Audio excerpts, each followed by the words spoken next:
আজকে আমি পুরা একা, হ্যাঁ।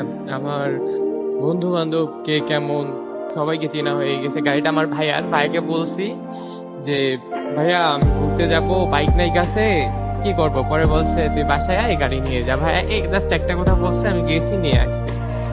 তো আজকে আমার দুইটা বন্ধুকে আমি এসএমএস দিচ্ছি। আমার একটা বন্ধু অসুস্থ ছিল, রিহাদ, তো যে কারণে ও বের হইতে পারেনি। একটা বন্ধু ছিল, মোটামুটি বলছি তো একজনের মোবাইল চেঞ্জ করা লাগবে, এই করা লাগবে, ওই করা লাগবে, তো কেউ সাথে আসলো না। তো দিন শেষে আমি যতটুকু বুঝলাম ভাই, এইসব বন্ধু বান্ধব বলতে কিছু হয় না, কাছের মানুষ বলতে কিছু হয় না, সবই স্বার্থ ছাড়া মিশে।